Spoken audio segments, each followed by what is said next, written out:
fàttaliku lu bokk ci yonent bi sallallahu alayhi wa sallam rawatina bis bi ko fi yàlla indee kenn ku dib jullit mënu koo bañ. yoon wu ñuy war a jaar ba mën a gañe Sëñ Tuubaa gisaguma ko seetlooguma ko. da ngay dégg ci jamono kuñ tekk taxawal ne ko dogal ñu ci nangam ca saasa mu daal di gis boppam moom daal di dogu fa saasa te moo gën a xam ne la muy dogu xamut ba xam moom desaay bii dana ci jóge waaw wala déet yàlla moo ko wax kenn xamut fu ko dee di fekk wa maa tadri nafsun bi ayyi ardin tamuut mu daal di dogu léegi-léegi benn muy dogu loo xam ne day neex nit ñi lool la ka bëgg dégg lay dégg wala boog muy loo xam ne dag mal nit ñi te bëgguñu koo gis mu ne dogu na ca moom du ngeen ko gis te am na ci ñu dogu ñoo xam ne loolee mooy ñëw faagaagal leen ñoom xanaa boobu gisuñu ko woon xamuñu woon ne dañ cay bokk nañ bàyyi ci loxol yàlla ay yónnante ngi nii yoo xam ne tëkku nañ leen tëkk bu nekk teg nañ leen nattu bu nekk waaye taxut ñu mës a saalik saa su nekk dañ naan yàlla yonent bi sallallahu alayhi wa sallam ba ne ku ñëw ci waay ne ko yëral ma ba xam luy xew suba waxuma la nga di ko gëm a gun waaye boo ko waxee mu dégg rek tax laa jóg nee na mën ngaa julli ñeent fukki fan yoo xam ne yàlla du ko nangam ndax julli ga amalatu ko njëriñ ndax teewluwu ko am na keneen ku mu foog teg ko ci kanamam diggante ba borom te ab xakim nee na woon yaara ngi ni yoo xam ne saa boo ko waxee moom tàmbali naa tey ci say mbir saa boo bëggee lu ko neex ba ne kay ma dogul la nee na tàmbali naa seet ci say ay mbir ba xam yow mii yoway kan ndax nee na kay ma dogul la mooy kaay ma poñal la yàlla mar dem si kaay ma poñal ko ci lu mënatoo def waaye kaay ma seetal la ko itam ba xam bala nga cee dugg it nee na mooy tàmbali naa tey ci say mbir ndax yow da ngaa bëgg a yër la yàlla làq te waxagu ko di yër lu ñuy làq te waxaguñ ko nag nu muy tudd bu dee ñun nit ñi la koy def ci ñun am nettalikat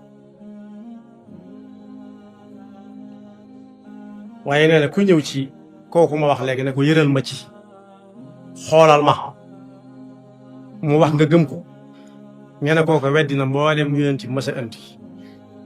yàlla ci musal man ataa arrafan fa sa'alahu an shay'in lam tuqbal lahu salaatu 40 layla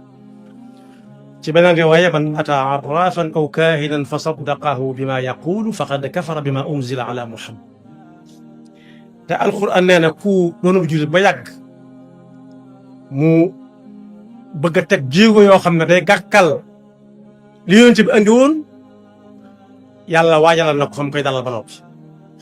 wa man yushaqiqi rasula min baadi ma tabayyana lahu alhuda wa yattabi gayra sabili almuminina nuwallihi ma tawalla wa nuslihi jahannam wa saat masira yàlla incha allah musal moo tax mu ne bala ñoo àgg ci loolee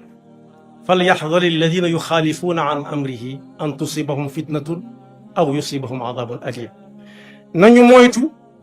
buñ ne yonent bi nee na ñu ne waaw waaye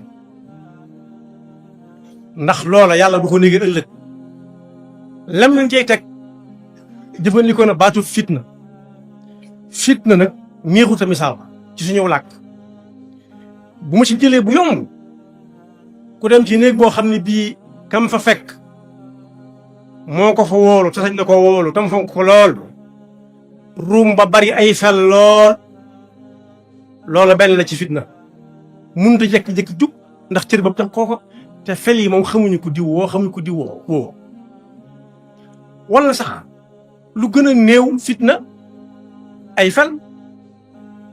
ay ngootoor rek mooy yooyu nekk ci ganaar yi di dox te doo xam boo ku neex gët moo ko mën a gis waaye day mel ne àdduna sëpp a dox ci sa yaram en tout si boppam fitna loolu ci àdduna la di wutandoog nit ñi te du am dara di kër di am lu ne gàññ kii di am dara kii di am lu ne gàññ te du xam fu mu ko jaar te munta toog aw yusibahum adabun alim ëllëg yàlla na ci yàlla musal yàlla na nu yàlla xiir bañ wéetal ko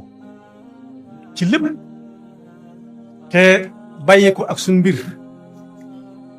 ci biir ak ci biti yàlla na nu boole si ñi nga xam ne bu ñu dekk ëllëg suñ biir bàmmeel bu ñu laajee kan mooy yàlla ñu ne ko subhanahu wa taala kan la yónni woon ci yéen ñu ne ko muhammadun rasulullah sallallahu alayhi wa sallam yaxfirullahu lana wa lakum wa li saa'iril muslimina amin tiliku lu bokk ci yonent bi sallallahu alayhi wa sallam rawatina bis bi ko fi yàlla indee kenn ku dib julit mënu koo bañ yoon wu ñuy war a jaar ba mën a gañe Sëñ Tuubaa gisaguma ko seetloo guma ko